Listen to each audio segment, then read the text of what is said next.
Hi friends, in this video we will discuss about the MHD analysis on damper carrying nanofluid. So it is generally the piston which moves in the cylinder in the dampers. So when the piston is moving, it tries to reduce the vibrations or any jerks that come from the roads so that it will not transfer to the cabin or to the persons who are sitting inside a car or any vehicle. So I'll just try to show you the thing. So now if you can take the inner part is the piston. So in the x-axis, if there is any jerk, this piston tries to move. As this is filled with the fluid will absorb the shocks and will not allow the shocks to transfer on this side. It means onto the vehicle side. So now there is a concept called magnetohydrodynamics, in which we use a magnetic field such that we will try to kill the vibrations or kill the energy of the jerks at a higher pace or at a greater level compared to the normal fluid what we have. So how to judge that and how to do the procedure in the ANSYS fluent, we'll just look. So this is the description of our task what we will perform now. So in the x direction the piston will move, in y and z are perpendicular to x direction, and it is filled with nanoparticles, right? And the nanoparticle size is 100 nanometers, and you can see the piston motion in the x direction and the magnetic field which is given along the y direction. So I'm not able to draw it in the three dimensions, so actually the magnetic field is in the y direction, positive y direction. So now due to the piston motion, the fluid that is present inside this cylinder would go from x to minus x direction. So you can see this lines, black color lines. So the fluid will transfer from positive x to negative x when the piston moves from negative x to positive x. So as the fluid which is present inside this cylinder is an electrically conducting fluid. So as this is a conducting fluid and the fluid is moving, so there would be a flux that would be cutting the moving fluid. So obviously the electric field would be generated. So electric field would be generated in such a way that the force or the resultant would try to oppose the motion of that piston. So the electric field that is generated would create a current. Due to the electric field, we know that current would be created, or current, there would be a transfer of electrons. So that electrons or the current would transfer in this direction, which is in the positive z direction, right? So that is the positive z direction. Electric field, or sorry, magnetic field is in the negative positive y direction. So one is in positive z, other is in positive y direction. Now there is a force called Lorentz force which tries to act on this piston. So you can take the right hand thumb rule. When you place your thumb in the current direction and magnetic field in the y direction or the positive y direction, then the thumb indicates, or sorry, your middle finger indicates the Lorentz force direction. So the Lorentz force which come now would act opposing the piston motion. So it means now we are trying to kill all the vibrations that which need to transfer from the tire to passenger cabin by using this Lorentz force. So the piston motion itself you are opposing, so the jerks would not transfer. So it is one procedure in which you can kill the vibrations that which need to transfer from road to the your passenger cabin. So now we will check exactly the procedure how we need to follow and what is the extra amount of force that would act due to this magnetic field. And in this case we need to have a dynamic mesh because the volume of the mesh will be changing. Along with the dynamic mesh we need to activate the MHD flow and give the required properties of the nanoparticles as well as electrically conducting fluid.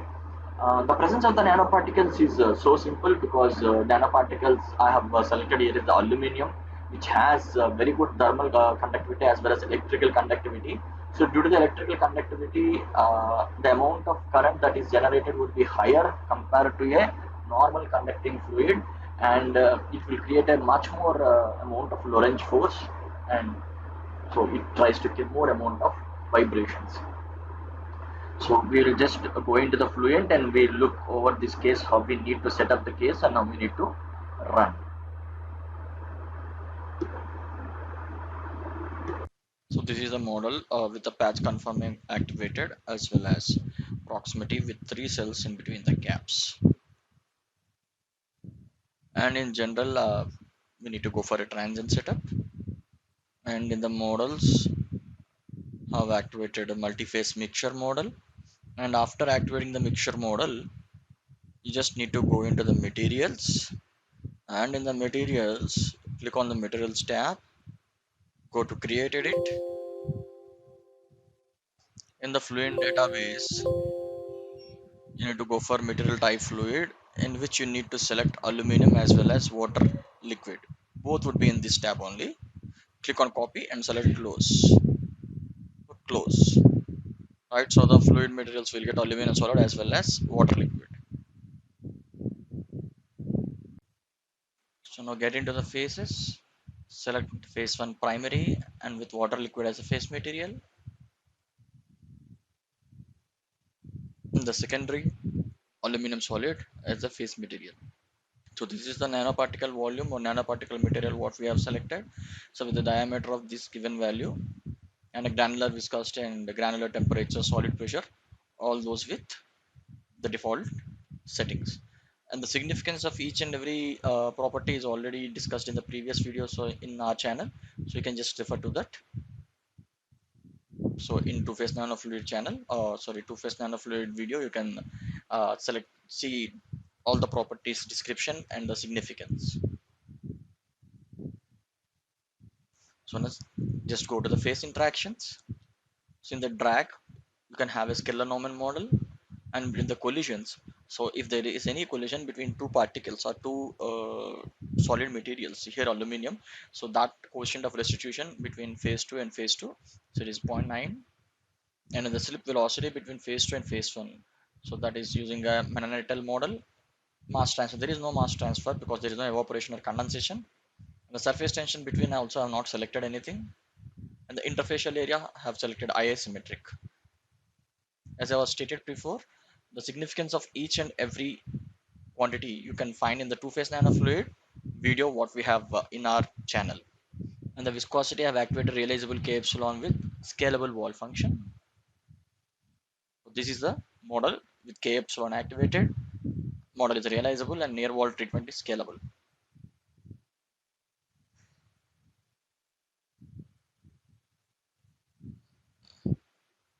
In boundary conditions, so if you can check the boundary conditions by using a display mesh option,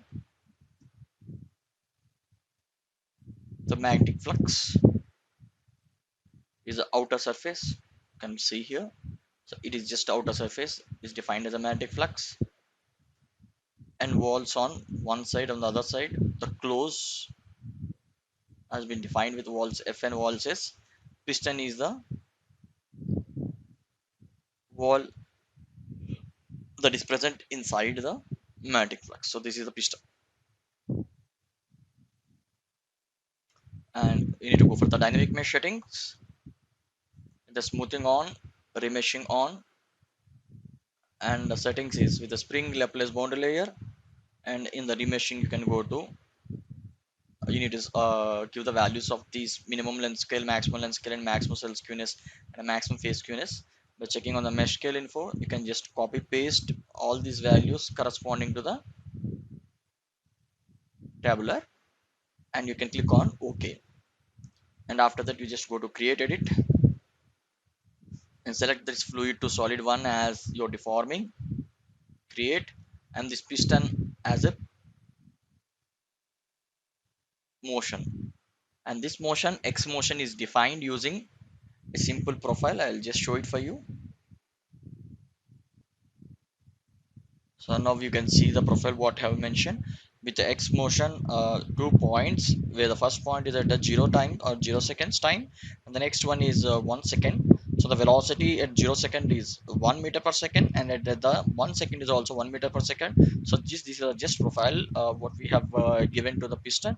You need to save it as dot prof extension. After saving it as a dot prof, you can just read this profile by going into the file, read profile. So after reading it, automatically it will pops here.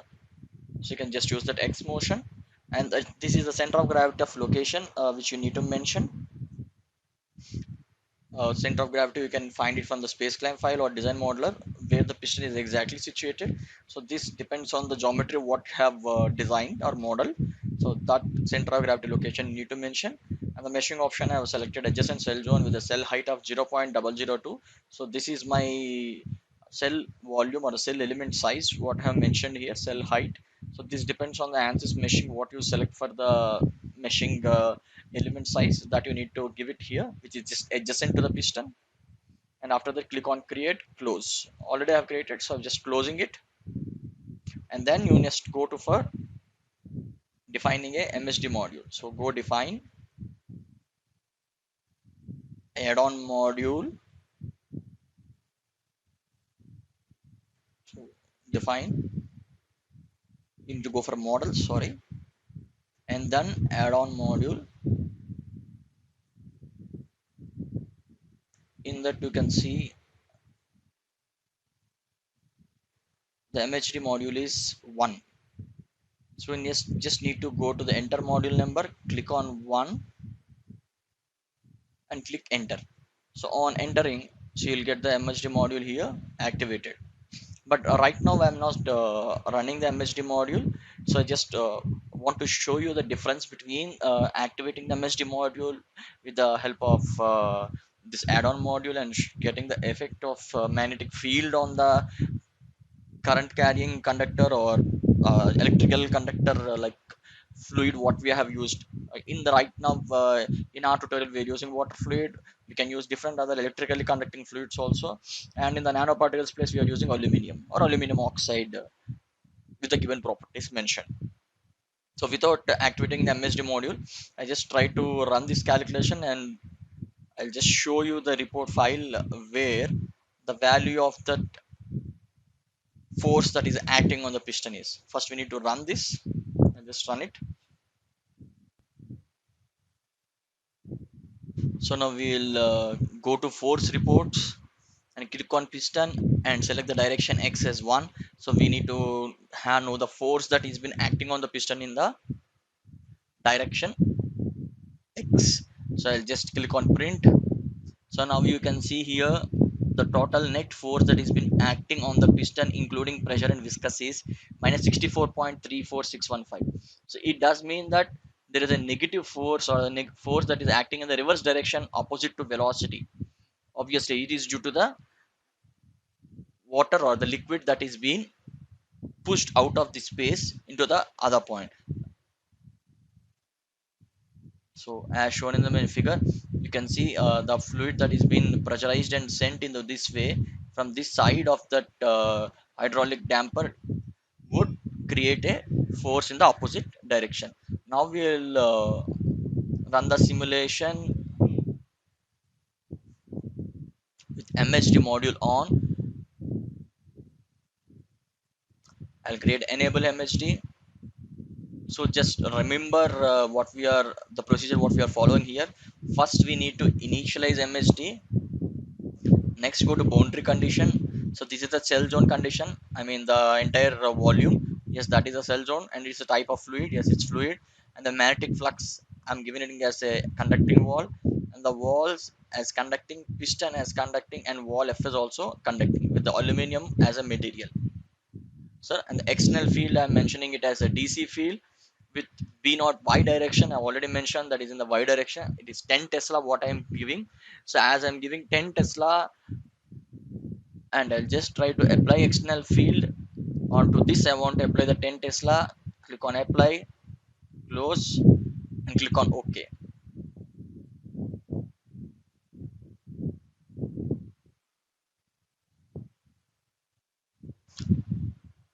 So now on activating the MST module and running the simulation, now we'll check after 50 time step what is the force that has been acting on the piston in the X direction. So now you can see it is 878 Newton. Previously it is used to be minus 62 Newton. Now it has been increased by more than 12 times. So this is due to the magnetic field that we have given across the fluid, and that is in turn creating electric field, and that electric field and magnetic field combinedly is creating a Lorentz force which is opposing the piston movement through a huge value like 878.7 Newton. So it is clearly seen in the console what is the amount of force that has been extra acting on the piston due to the Lorentz force. And I'll just show you the value of the counters also.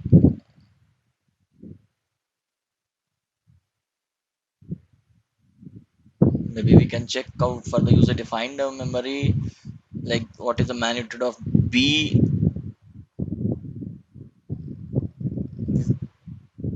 B So this is the magnitude of B that has been acting onto this. So magnitude of B means the induced magnetic field. It's not the actual magnetic field what we have given. Actual magnetic field is the value of B naught, which should be constant. It is 10 Tesla what we have given. So it is 10 Tesla only. And the of B is the induced magnetic field due to this electrically conducting fluid that is being flowing in the presence of this B naught. So it will create an electric field. That electric field in turn would create a magnetic field. So that magnetic field is the value that we are able to see on the screen, which is ranging in this way. So obviously electrically conducting fluid would create the electric field when it is flowing in the presence of magnetic field, and the electric field which is generated due to this magnetic field will also create an extra magnetic field. That value variation you are able to see here, and you can find out the other terms also, maybe like magnitude of J. So that is a value of current that is getting generated here. It is huge amount of current you can see, because due to the motion of the conducting fluid and the nanoparticles would be more here only in this region. That is evident. Maybe you can just see through the velocity. The velocity is more, obviously the electric current that is generated in those regions would be more. So these are the points where there is a huge amount of velocities. So that's the reason where we are getting electrical current that has been generated in these regions only. And the electrical current direction already we have discussed in this slide. So the direction would be in the Z direction, right? Maybe we can just go for CFD post also, and just we can have check the motion, how the piston is moving through 50 time steps. So now it is evident on the screen. I'll just select the magnetic flux, and I'll try to render it with a transparency of 0.8, so the piston would be visible to you. And I'll just keep the piston as this way. Okay,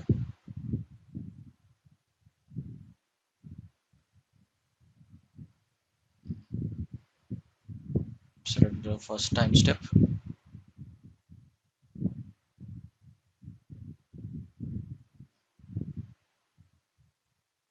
Now we'll check.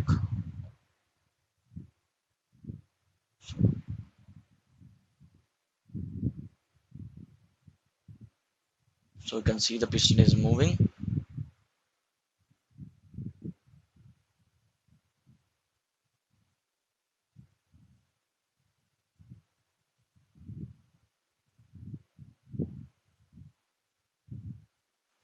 And now I'll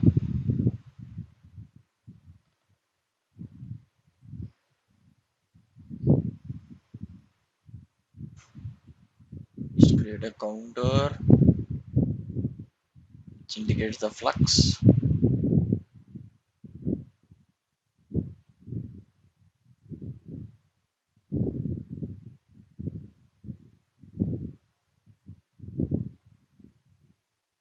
in this, I'll just activate the velocity,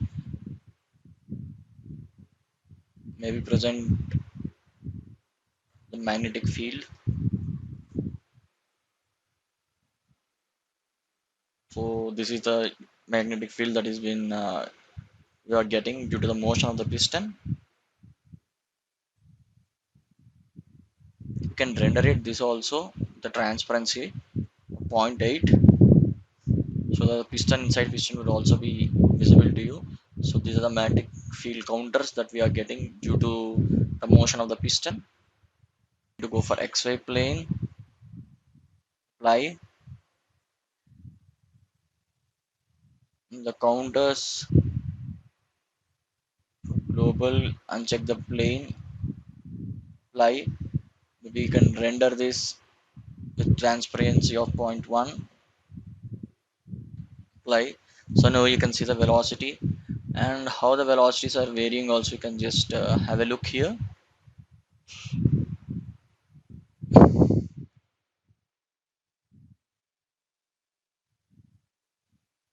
I'm just starting it from 0 seconds.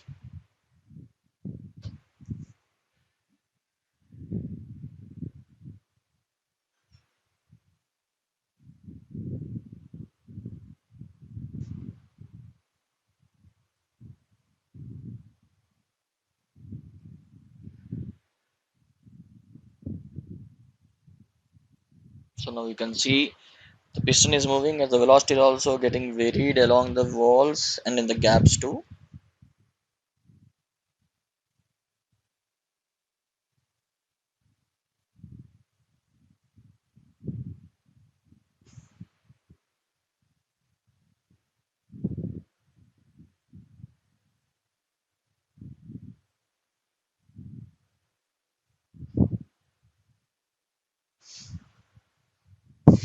So similarly, you can have instead of velocity, magnetic flux or current or any other different properties in the MSD, and you can visualize these things in the CFD post. So hope so. This video has helped you a lot. Please do subscribe the channel and encourage me in doing more number of videos. Thank you.